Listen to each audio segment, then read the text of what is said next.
guys and ghouls? Welcome back to another episode of Fright Mike. I'm Sam. I'm Liz. And we are finishing up our Casualty Fridays month here, TGICF.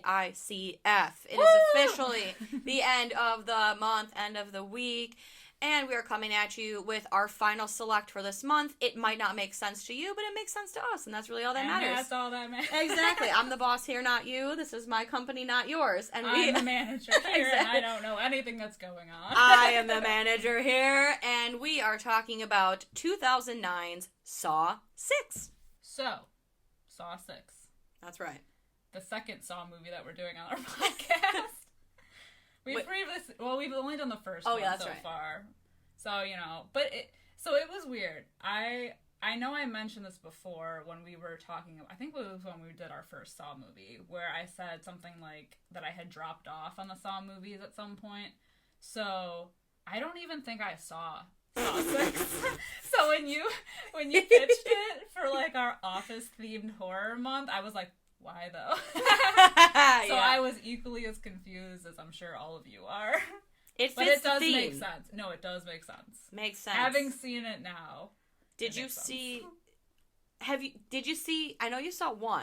Have you seen 2 through 5? I think that's where I dropped off, was 5. Okay, so like everything before. Up to this point, mates, right? Like right. You saw the guy with the squid. Yeah. Okay, good. Yeah. I haven't. So, kind of, but not really, because there's some things that were in the Saw movie that didn't, like, I think I only saw them once. Yeah, I was like, oh, yeah, that. Because, This is the thing, and this is, like, the problem with this movie, not to, like, shit on it off the bat, because I think it's a good movie, but, like, it's, like, you can't just go in and see this one. It's, like, you almost have to see the other ones, because they allude to other things that happen in other Saw movies. And, like, there's characters in this one that you have to know about. Yeah. Not just Amanda.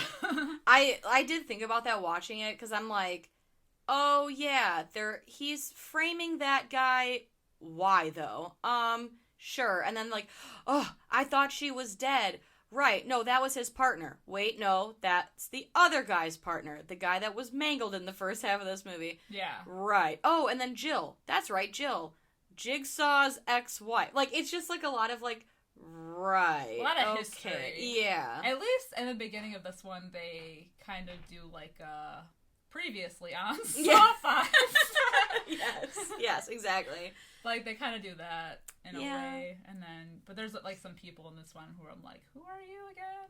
See, and like a lot of my notes for this movie, like when I sat down to rewatch it, because before Luke's collection and my collection became our collection, I only owned 1, 2, and 6 on DVD because I thought 3, 4, and 7 were just like, it's all about the gore, it's all about the kills. This one, there are creative kills in it, but I feel like 1 and 2 are more like psychological thriller kind of movies, and then the kills are an afterthought. And I feel this one is kind of similar. Like, yes, there are creative kills in it, but it was almost like more about like the history, it's like, oh, we're gonna catch this guy, like, because he's framing the other guy for murder, and then this guy with the insurance company, like, he's got a test, but it's not really his test, like, and like the twist at the end with like, my family's in danger, and you're watching this family, but it's actually not his family. Like, I feel like this one kind of harkens back to like more of that psychological thing that I liked so much about the first 2. Yeah, see, I think that's why I like it too. And plus, there's more than just, like, the main story going on. We get more,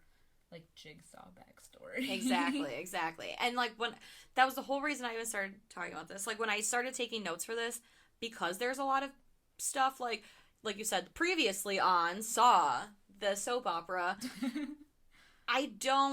it doesn't pertain to the story going on in this movie so much as, like, the overall arc of the Jigsaw character. So I was kind of like, yeah, and then Jill with the envelopes, and then, well, anyway, back to the guy with that's going on right now. So, like, most of what I took notes on is not the stuff continuing on from old movies. Or, like, right, yeah. Does that make sense? Yeah, it's only, like, what's going on now. Right. Like, if it pertained to something at the end with the insurance guy, then I'm like, okay, yeah, I kind of wrote it down. But most stuff I just mentioned, like, so... Oh, yeah, like, the entire first, like, 5 minutes where we get the previously on stuff with the other cop that got Squeezed. Mangled Yeah. to shit. Yeah, I just was like, okay, whatever. This is a previous line. This is not the episode. This is not the movie. Right, this is not the episode. Even the opening scene, I'm like, yeah, there's another trap, and it is what it is. And they mention the woman. Well, he goes to visit the woman, the cop, the Hoffman, Detective Hoffman, who was previously in 3... Wait. Yeah, it is 3, 4, and 5? That's what I'm saying. They allude to something that happens in 3. Yes. Definitely a lot of 5. I don't know. Beyond that. Yeah, this Hoffman guy, because I've seen 1, 2, and 6 the most. I have only seen the other ones once for sure, maybe twice. Yeah. So, like, I remember 3 is that Dr. Lady Jill who gets shot by Amanda, and they go back and make it seem like she was doing, like, because while the movie was happening, they make it seem like she's jealous of the relationship this nurse doctor lady has with Jigsaw and kills her. Yeah. But now they're kind of going back and rewriting history. Like, no, Amanda was getting blackmailed by this Detective Hoffman. So it's like, I don't remember if he was in 3 or if they're just, like, placing him in that timeline of 3. Right. That's the thing is, like, if you haven't seen the other ones, you can't just, like, I mean, I don't know why you would just, like, jump into 6. Yeah. Well, maybe it's like a Fast and Furious thing. Like, my boyfriend dragged me to it, so I'll see it and whatever. True. I mean, it makes enough sense that I guess you can enjoy the movie, but you really need to see the backstory. If you're not focused on the backstory, and you just enjoy the story with all of the loan, the medical people, the insurance people, the medical people, the insurance people. Then it's its own separate movie. Yeah. That's, at that point, it becomes its own separate movie. And that's what I like. Goddamn, are these people, like, the worst. Oh, my fucking God. The carousel kill specifically is the one that, like, stuck out of my mind so much, about this movie. Because it's anxiety-inducing. And I know we're jumping ahead because that's, like, not toward the end, but it's, like, definitely into the movie a bit. So, like, maybe we should go a little bit backwards. Okay, yeah. So let's just but I know what you mean because we'll talk about it. I know. Oh my God. But I mean, it opens with like that good the good one with the flesh wing. What is it, like the flesh scale? Yeah, the flesh scale. So isn't the girl? I had heard this that the girl in the beginning was on Scream Queens, that like reality show on VH1. Really? And she was the winner, and she got to be in the opening of this movie. Oh shit, I did not know that. I don't know what her name is, but she was like the person that won that show. The Scream Queen. She was the Scream Queen, and she earned her place like on the movie. Well, damn. The opening of the movie. She killed it. Who cuts her arm off, which was smart because the other guy, he chose to, like, literally cut, like, I think he took it too literal. He cut his flesh. Yeah. But that isn't gonna be, like, he, like, cut his, like, love handles almost. Yeah. Well, you know what they say. Muscle weighs more than fat. Yeah, but she, like, it's funny because she lifts up her stomach and she's, like, got abs for days and she's like, oh, it ain't gonna be enough. Yeah. I do not have that much meat. So she just takes off her entire arm. That's crazy. And she's muscular. Yeah. So boom, I literally watched it and I was like, well, it's true what they say, muscle weighs more than fat. But it's also her entire fucking arm versus, like you said, his love handles. Like, it took so much time for him to, like, carve himself like a turkey. It's not enough. Oh, God. Not enough. Yes. I don't know if, like, I mean, I guess under pressure, if you would just be like, yes, I'm going to take this knife and just, like, cut my own arm off. I think I'd have to be, like, in, like, fuck mode. Like, ah! Right. Well, see, I think that's probably what it is, because, like, the whole time I'm like, oh, I would be fucked. Like, I could never cut my arm off, like, or just, like, saw into my flesh. Like, I am a bitch. But when you've got something on the back of your head, like a timer, and you can, like, hear, like, tick, tick, tick, tick, tick, tick, tick, yeah. I would be like, hacking away, man. Oh, yeah. The arm is going. I don't need to. Never heard of her. Is good. Right. You want the leg, too? I can hobble around. We'll be good. I thought that was because when she started on her arm, I was like, oh, man, she's going to need to do more than that arm. But it was enough to get her out, because the other guy, like, whew. Yeah, he bitched out. Yeah. So good for her. I thought she was going to lose at least another leg, because I was like, that ain't enough, man. I know. But it was. I would have been a bitch. I would have started with, like, my pinky toe. I'm like, I mean, that could probably go, I don't need any of these toes. These toes are pointless. Cut off a kneecap. Who needs her anyway? An ear. Yeah, honestly. I guess you need you only need one ear. And really, only the inside, right? The inside's what hears. Is that listens? Yeah. I'm stupid. Sure. No, I don't know. The inside's what counts. I feel like I would be, like, so dumb that I would start hacking away at my fingers first, and then be like, oh, I should have just did the whole fucking arm. I've made a huge mistake. I would realize halfway through, like, the limbs, my, like, little finger... Little phalanges. My little digits would be hanging off, and I'd be like, oh, well, fuck. God damn it. Well, I think she was even doing that, too, because she was like, yeah, I'll take the fingers. The hand? The hand. No, the arm. The arm's gotta go. The entire shoulder blade area needs to come off. Well, the entire purpose of them being in this first trap is because they're part of this medical insurance company who they, like, basically assess risk and deny claims for, like, profit. Yeah, like, basically for bullshit, like, gray area reasons. Yeah, like, they literally nitpick and find the stupidest thing in all these contracts. Yeah, like, it shows a flashback. So, like, the main guy that works at Umbrella Health, which I love an Umbrella Corporation. I was gonna say a part of Umbrella Corporation. Yes, an Umbrella Corporation. Subsidiary. Yeah, exactly. So, like, the guy, William, he's the vice president of Umbrella Health, and he's got 6 people that he calls what, like the dog pack, so he's got the 6 wolf pack. Yes, yeah, like the dog pen or whatever. So it's 6 people that are like scouring, and we'll find any nitpicky thing. And we see a flashback. This guy William, he's talking with a man who is actually sick, and they are dropping him for coverage because now he's got heart disease, and they're like, yeah, we're dropping you because you lied on your forms. And he's like, what the hell are you talking about? And he's like, yeah, it says right here you had oral surgery because of like a cyst for like gum disease or something. And he's like, I have a heart condition, like how does that help me? Or like, how did I lie? And he's like, well, because, you know, gum disease can lead to heart disease. You know, it's like this whole like chain. Yeah. It's bullshit.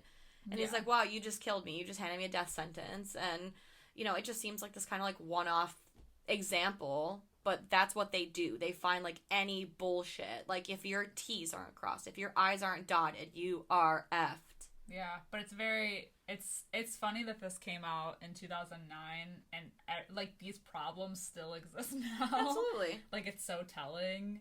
But, like, yeah, like, he doesn't give a shit. No, he's soulless. Will.i.am is heartless. He's the devil. He does not give a shit about this guy. Like, but, like, the way that he just, like, looks at him, like, he's, like a beaten-down dog after he's, like, the guy is, like, you fucking, like, I paid all of my dues all of this time, and you just, yeah. Yeah, you, like, I paid my premium for 10 years being healthy, and the second that I need coverage, you deny me and drop me. Yeah, essentially. No good. Yeah. So that's like the first story in this like layering of stories, because then we cut to like Detective Hoffman from previous Saw movies. You know, Detective Hoffman. Right, yeah. So he's like the Jigsaw like real successor. Yeah, he's like the replacement Jigsaw in training, now like on his own kind of thing. Yeah, but he's like a dirty cop. Yeah, oh, for sure. Which, by the way, the cops in these movies, how do they get anything done? Because, like, this guy is a detective, and yet he's, like, off gallivanting, doing Jigsaw things. When does he ever work? Because, like, they always call him, and they're like, we need you down at the station. We have evidence. And he's like, I'll be right there. Why are you not at work? How come no one is questioning you? An eye. Yeah, like, everyone's like, yeah, no, of course, call him, because he's out in the field. What are you doing? Well, I was confused about that, too, because I was like, how does he have time to set up all these traps and do detective work full time? It makes no sense to me. Yeah. It's just, the setup is bad, but these movies, I guess, aren't You know, like, it's a Saw movie, so whatever. We can't ask too many questions because it's like, They go back and rewrite history so many times anyway, like, oh, that's the timeline you're telling me now? Sure, Jan. Okay, we'll go with it. Yeah, but he is, like, trying to frame Detective Strom? Yeah, Stromboli. Yeah. The one that was, like, squished by a wall. 5. Yeah. But his old partner is still alive. That was kept a secret. Much to the dismay of Hoffman. Because he's so much drama. His face, like, dropped when he saw her. It was funny. Yeah, because he's like, it's like the Grinch when he sees the 2 old ladies that raised him, like, you two are still living? Yeah, exactly. So he's like, oh, it's you, Perez. I thought you were... That's great! Oh, my God! And they're like, yeah, we'd like to just, like, work closely with you on this because she was his old partner, so, like, she knows what's up, and, like, we're just like assigned to find the Jigsaw successor. Yes. And so, like, this story is kind of like, I could pretty much sum it up right here, right now, because we're just gonna focus on, like, the Office thing, right? Right, yeah. So, like, essentially... the meat and potatoes of the theme. That whole, like, Stromboli Hoffman situation is that, like, they're gonna find the Jigsaw killer, and there's inconsistencies with the cut of the Jigsaw, like, mark, and one was used like a surgical knife, and the other one was like a rough cut, and it relates back to the one kill from the guy whose name I forget, and it's, I think, the pendulum one, which was Hoffman's first case, and there's, like, a lot of flashbacks and a lot of yada yada. Like, essentially they find the tape from that case, they're gonna unscramble the voice. Ooh, that was a good scene, though. That was a great scene. That was a fucking good scene when because he's, like, in the middle of, like, the main event, the main game with Will.i.am, and he, like, gets taken away from the whole thing because, you know, his boss calls him when they're unscrambling the tapes, and oh my God, it's such a tense scene because you can see that they're getting closer and closer to getting his voice, and oh fuck, man. And, like, meanwhile, Perez is, like, definitely fucking on to him, man, because she's like, oh, your watch. I feel like she's, the whole time she knew. She was side-eyeing that beast. Absolutely. It's intuition, man. Yeah. You know, like, the whole time she's like, yeah, you okay? You look a little sweaty. Oh, you timing something? Your watch, there's a timer on there. Yeah, no, it's super interesting. Yeah. The way that you're just sweaty all the time and gone all the time. You look like you just ran, like, 10 miles to get here. Yeah, exactly. You smell like you've been hanging out in a musty warehouse somewhere. Yeah. But that's none of my business. So, like, back to the main game. This William guy, piece of shit, he gets nabbed at his office one day, as you do in a Saw movie, and he's woken up in, like, in a trap, and Jigsaw, or the Billy doll, whatever, whoever, who gives a shit, he's like, hey, man, you're a piece of shit, so here's these trials. You got 4 rounds, you got 60 minutes, let's play. And then if you make it to the end, then your family will be there, and if not, they'll die, so you gotta make it. You know what's interesting, though? I think this is the first Saw movie that has actual, like, John on the TV. Oh, John yeah. Kramer. Mm-hmm. Because I think that it was only the doll before, right? Yeah, because his shit's, like, exposed now. Yeah. So when he filmed these tapes, it was actually him, like, on the screen. Yeah. Which was interesting. Oh, I just realized I would make a terrible Jigsaw. Because me trying to explain, I'm like, hey, man, you fucked up. You done goofed. Yeah. Answer me these riddles 3. Like, what the fuck? I was like, the fuck? Right. I don't want to play. I'll die because I can't figure out what I'm trying to say. Yes. I just take too long. I talk the whole hour. Yeah, you want to play my game? Well, like, unless you don't. Like, that's fine with me. Because, like, I mean, I know you don't want to, like, hang out with me or whatever. But anyway, it's up to you, however you feel. Call me. Anyway, yeah, text me back. No big Call deal. me when you get out of this trap. We'll go for a drink. Yeah, exactly. So, his first test? Trap? Yeah. He, oh yeah, it's the lungs one. So he's got these things that will pierce your lungs if you breathe, and it's him and a guy who's, like, a smoker. Like, he's old, he's a smoker. I think it's, like, the janitor at the company he works for that he, like, also knows. Yes. Who's a smoker. So he's at a disadvantage. And they have to hold their breath. And whoever, like, exhales, it's like the trap goes and, like, smushes them. Yeah. And the whole point of these traps is to basically tell this guy, who we see in a flashback, met John Kramer at a party while he was healthy, and was like, oh, we're both in the business of, like, essentially, like, teaching people lessons. Playing God.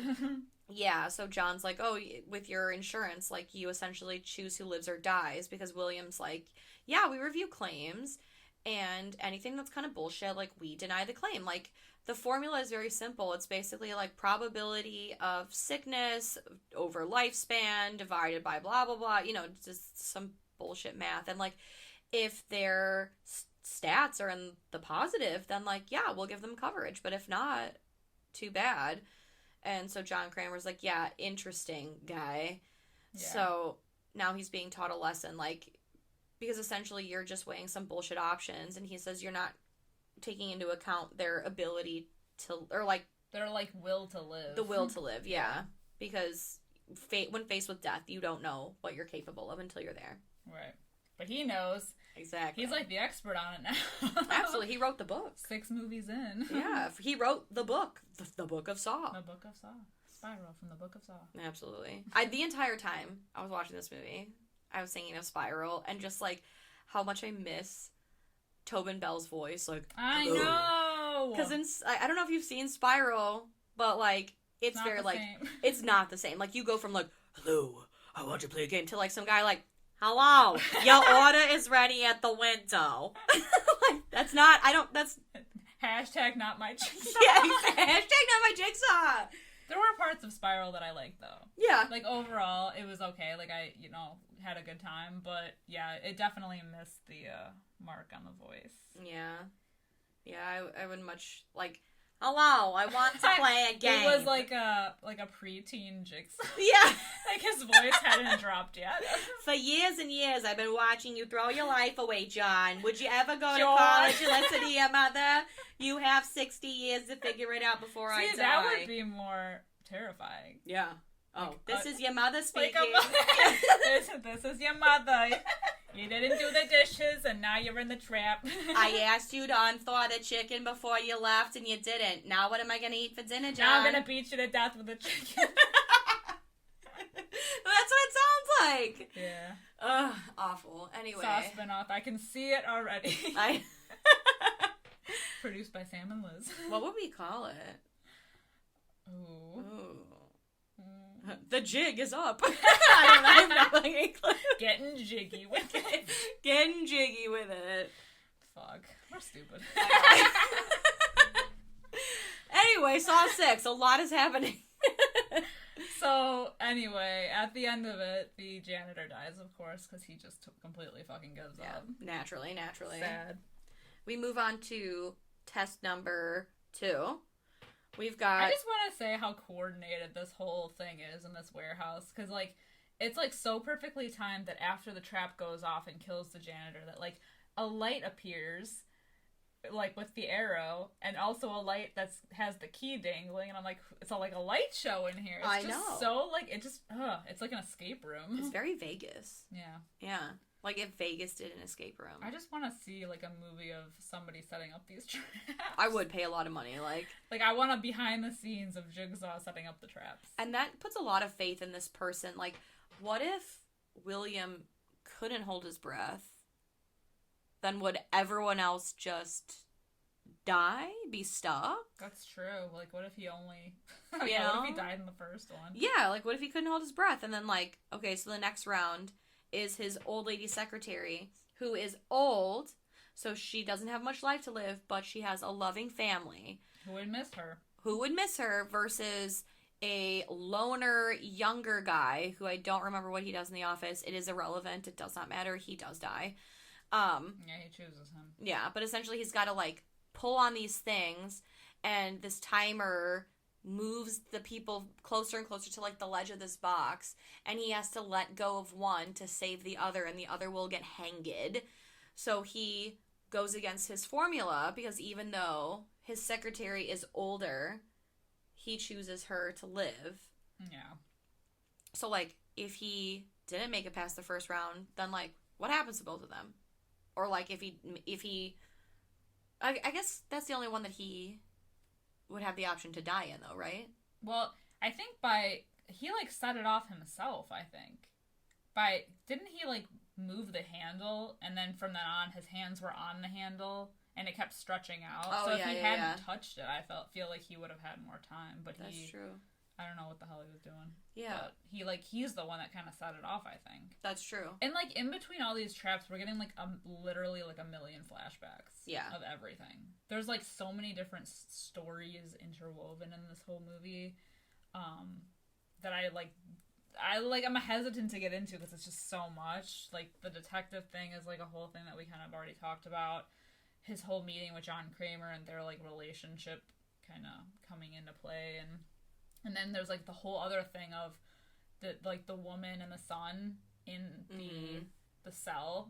Yeah. That's filled with, like, acid. It's, oh my god, I wrote it down. Like, hydrofluoric acid. Yeah. So, at the beginning of all this, we are told by Jigsaw, like, you know, William tells Jigsaw, like, hey, you gotta make it to the end because your family's at stake, so, like, if you don't, like, they're gonna die.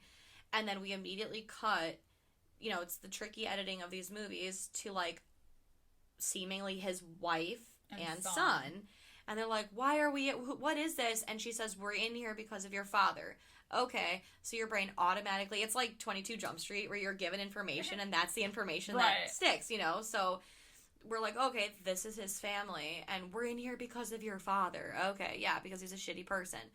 And then all the while, it's like, this interviewer, or this, like reporter, Pamela Voorhees, she wants to get an interview with Jigsaw's wife. It's this whole thing with Jill, or Jigsaw's ex-wife, Jill, with these boxes and these envelopes. Like, so it's like traps and traps and traps. We see Pamela has been kidnapped, and she's in another cell very similar. And she can see the other family, and she can see the entire show. Yeah, like, what's going on. It's a lot. It's a lot. So, like... It's even a lot to watch. Like, just to even talk about it's a lot. But, like, also to watch, it's like, there's just so much going on in between every... Because, like, at the heart of this movie, it's simple. He's just going from trap to trap, making hard decisions. Right. And... like, ethical decisions. Yeah, ethical decisions, because he's so bad at making them in real life. But there's just so much more surrounding this movie that's, like, it's, like, almost too much, but... yeah, it's a lot. Yeah. So, like, the bare bones of this movie is just this guy making quote-unquote ethical decisions, going against his formula. But, like I said, I didn't bother to write down a lot of the other stuff because that's not Office-related. Right. And it has everything to do with all the other movies. But, like, yeah, there's a lot of, like, Amanda flashbacks and, like, you know, her asking Detective Hoffman, like, when's your test? And he says, I don't need to be tested, and whatever. So test number 3 for William is his shithead lawyer, who, like, I feel like they were sleeping together. Yeah, I felt that too, because of, I don't know, just the way they were talking to each other in the beginning of the movie. He was, like, on the phone with his...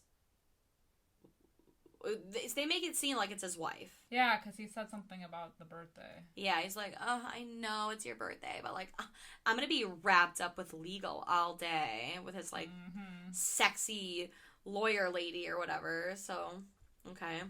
Yeah. But he's, like, above her in a maze where there's, like, hot steam and, like, heaters everywhere. And she has 60 seconds to make it across and get the key to unlock the device on her head. Or 90 seconds, I'm sorry. Otherwise, it will essentially, like, shoot a thing into her brain. Yeah, something. Yeah. It's like, I feel like it's one of those, like, things that they, like, kill cows with. Oh, no. You know? Yeah. Sad. I know, it's fucking awful. But he, like, has to guide her, and in order to not burn her, he has to, like, pull this lever to... like, have the steam go on him. Yeah. And she makes it to the end with, like, a few seconds to spare, but she needs the key, and she's, like, she sees a little picture where it's inside of William, so she takes this fucking, like, buzzsaw, and she's, like, swinging it at him. He's like, fuck this. Yeah, so she kicks him in the nuts, but he, punches her in the face, and then she got. Yeah. She got the thing in the brain. She was ultimately not worth it. No, absolutely not. Well, she was probably a shithead anyway. She seemed like a shithead. Instead of just, working together calmly, we'll just cut it out calmly. She's really swinging that thing around. Yeah. And then, so the next one is a good one. And that's the carousel one. That's my favorite.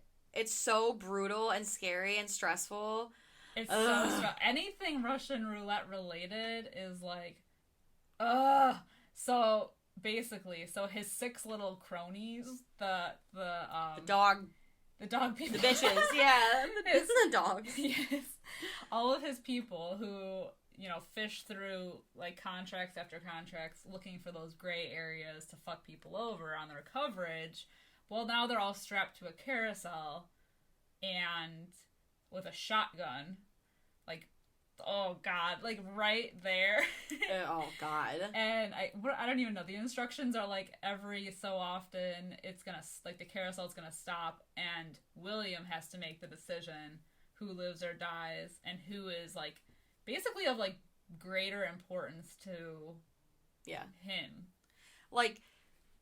He can only save 2, by the way. So out of the 6, he can only save 2.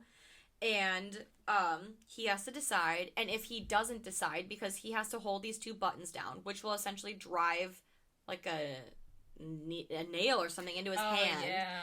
And if he chooses not to save any of them, the gun has 6 bullets and will kill all 6 of them. So it will stop at random, and it is up to him to decide, because either way the gun's gonna go off. And so it's this whole awful thing. It's a mixture of men and women.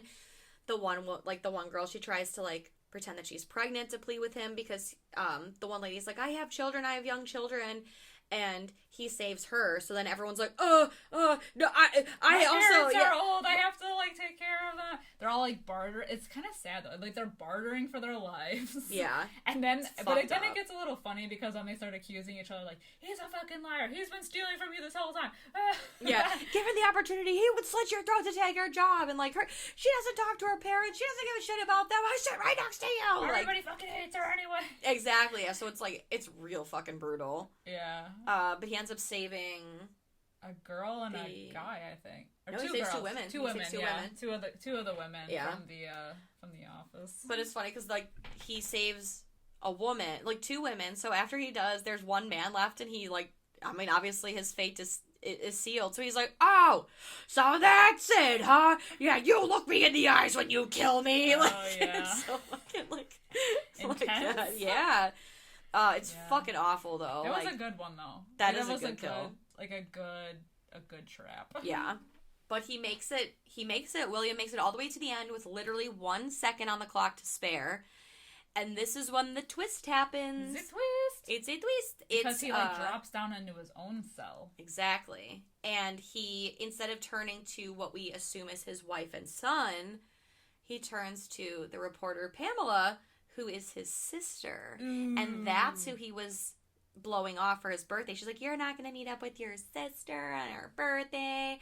And so we're like, whoa, wait a minute. Now whose family is this over here? And it was the man from earlier who was like, I paid my premium for 10 years while I was healthy. The one who died because he couldn't get the coverage, or they denied his coverage for his heart. So, exactly. So now the game is, they have the option of sparing him the way that he did not spare their husband/dad, or kill him and get revenge because he's a shit person who has shit morals and a shit life. And the wife is like, oh, I can't do it, but the son does. Now, before we get to that, here's my gripe with this. One of my many gripes. And I will say, it's a Saw movie, so whatever. I got it. But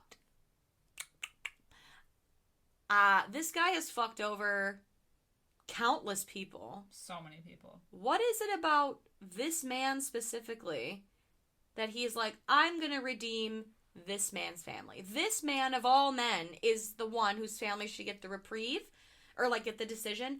And also, when they wake up and she's like, we're in here because of your father. How'd she know that?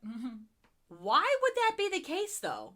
Yeah. You know, like, he was a man who seemed to live a decent life. He was fucked by his insurance company and died. Yeah.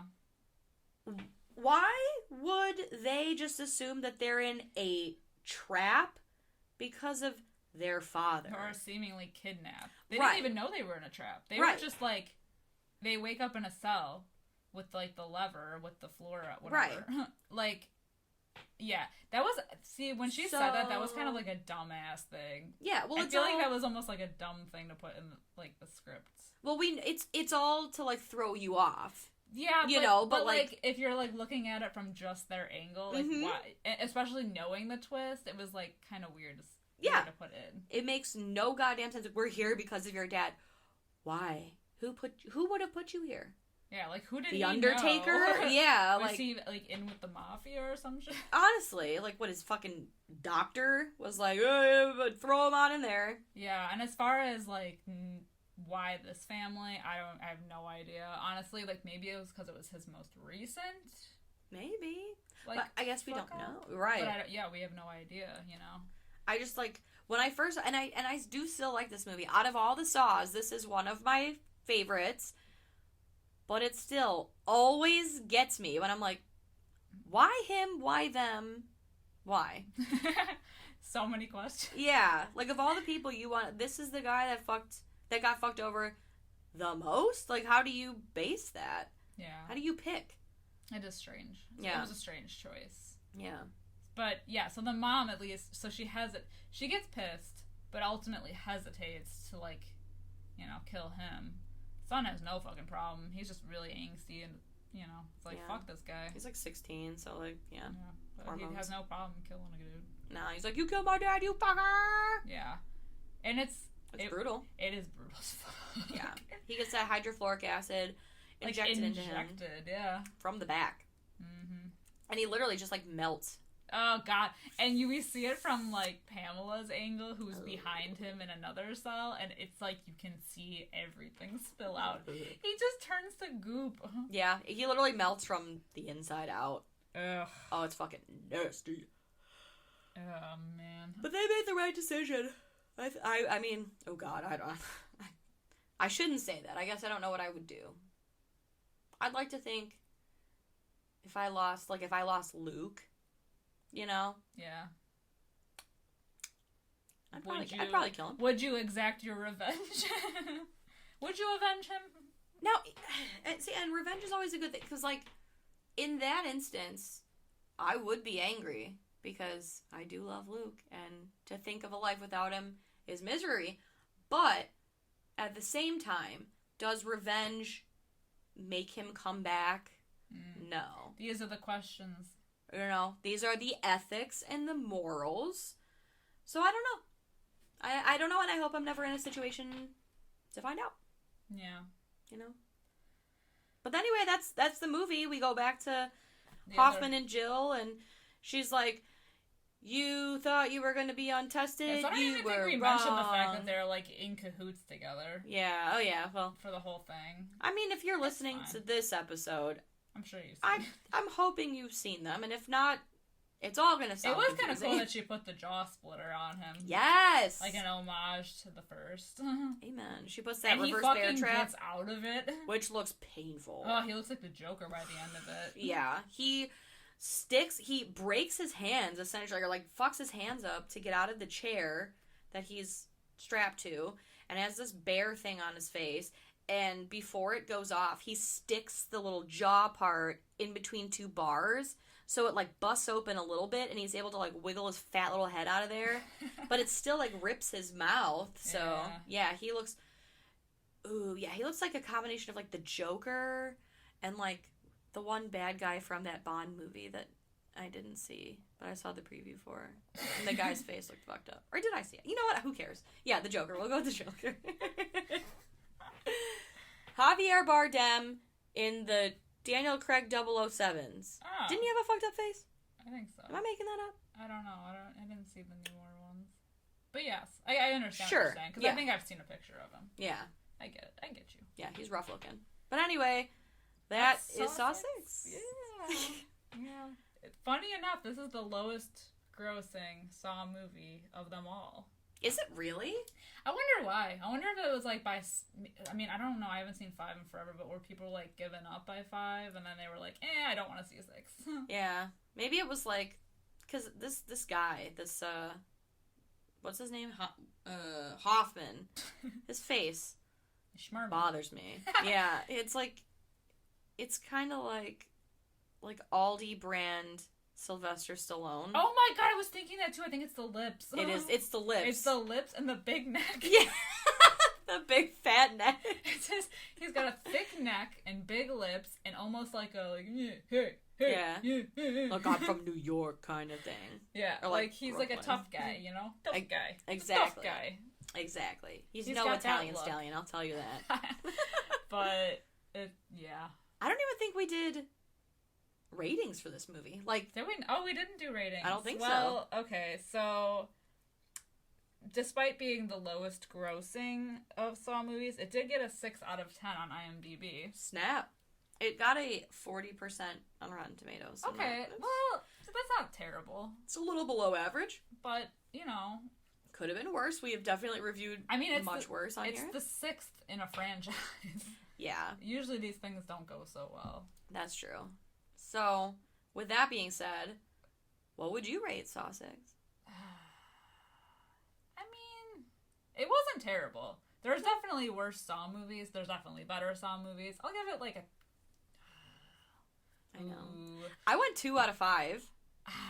Yeah, I was like debating between 2 out of 5 or 2.5 out of 5 because it's not that I hated it, but there's like so much shit. There's way too many fucking flashbacks. Yeah. All these stories get so convoluted that you're like, I don't know, man. They go off in so many directions that you don't know what to focus on, and that really bothered me the whole time. So yeah, I think 2 out of 5 is where I'm gonna land too, because I don't know. And it sucks because I like this movie. Like, I really do. I have watched it a fair share of times. But as a standalone movie... It doesn't work as a standalone movie. You can't. You have to know who they are. Yeah. So I would say, like... It hinges too much on the other ones. Yeah, that's true. Which isn't, I guess, necessarily a bad thing. I mean, if you're, like, just continuing on with the story. But at the same time, like, if you want to throw on a Saw movie... I mean, I guess if you're throwing on a Saw movie, you've seen them all. But, you know, I don't know. Like I said, even for me... I like this because I like the, like, insurance part of it. But with everything else, I'm like, oh, right. She was given a box. And that guy was in that other movie, which they alluded to in that flashback. Like, oh, yeah. Plus so the thing with him, like, trying to frame the other partner. Right. There's so much I don't remember why he's trying to frame that guy. I think just to get the attention off of him. That could be. I mean, he does so much shit, like, to, like, try to get... like throw the cops off by doing like the Freon on his I don't know. It's so much. And he's like so sloppy at it. It's hard to watch. But oh man, that scene with the sound, the voice translator, I think that was a good scene. That's a fucking great scene. Oh yes, yeah. I guess we didn't even finish that. Yeah. He gets busted and then he kills the people that were onto him. So it sets the whole fucking place on fire. Yeah. He's really awful at this. Yeah. He's not good. No. But he fucking gets out, so... True, he gets away with it. For now, seemingly. Yeah. Well, that's our thoughts on Saw 6. I guess we'll wrap it up. Let us know what you thought about the movie. If you have seen Saw 6, if you've seen the entire franchise, let us know. We are over on Instagram, Facebook, and... oh my god, Twitter. Hell yeah. That's the other one that we are on. We are on social media. Please follow us, Fright Mike Podcast. And if you can't get enough of us, because honestly, how can you? We are also over on Patreon. That's right. For just a few dollars a month. I mean, honestly, whatever. I'll take anything. It's all appreciated either way. You can unlock some bonus goodies. We have some new episodes. We are going back to the theaters now, so we have some like newer, more modern movies. Yeah. Not modern, but yeah. This month we did The Purge. Oh, yes. The new Purge movie. I almost said the first Purge. The Forever Purge. The Desert Purge. As well as reviewing each of the Fear Street. Oh, yes. The anthology. Anthologies. On Netflix. Which you should be watching. Definitely check that out. And then pop on over to Patreon to hear our thoughts on it. But yeah, let's start a discussion anyway, wherever you are following us. And if you're not, please follow us. We would really appreciate it.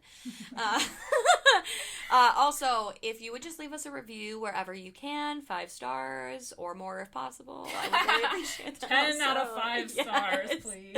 Would listen again. And just like a nice little comment. Other than that, I think that's all my thoughts. I'm sorry, I'm so awkward. So, I'm Sam. I'm Liz. Rest in peace.